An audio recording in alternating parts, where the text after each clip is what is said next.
آدم با یه موبایل شارژ میشه، نشاط بهش دست پیدا میکنه.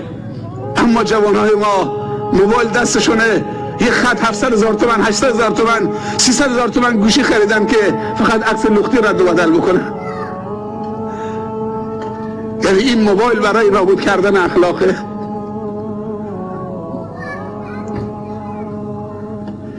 طرف با شخصیت یه دفعه میبینی که ناخودآگاه موبایل زنگ میخوره، نوار ساز گذاشته، زنگ موبایل سازه. حالا نگاهش میکنی از کجاست؟ کت و شلوار و کراواتی، زنگ موبایل سازه.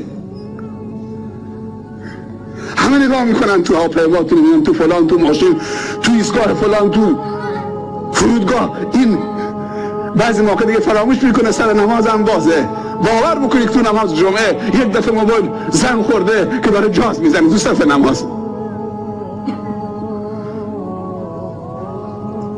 این چه کاریه؟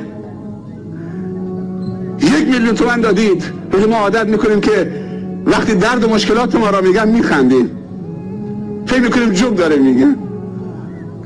اینا همش درده. ما رو آلت دست کردن، میچرخونن به هر طرفی که دوست دارن. هم پول ما میخورن، هم با این امکانات ما جامعه ما رو فاسد میکنن. فساد دستمون دادن. یالا دکمه بزن، نیاز نیست ماهواره داشته باشی، دکمه بزن همینجا، هرچی میخواید توش میفرستید. شرط نیست که عالم دین باشی سخنرانی بکنید، همین موبایل تو اسلامی بکن، موبایل مومن بکن.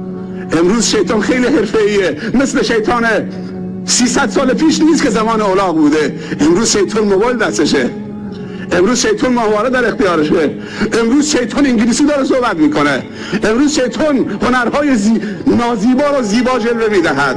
خیلی مدرنه. امروز شیطان اینترنت و ماهواره و موبایل و کامپیوتر و امکانات زمانش و امکانات عصر دستشه. شیطان امروز حرفه‌ای است، مؤمنین هم باید حرفه‌ای باشن.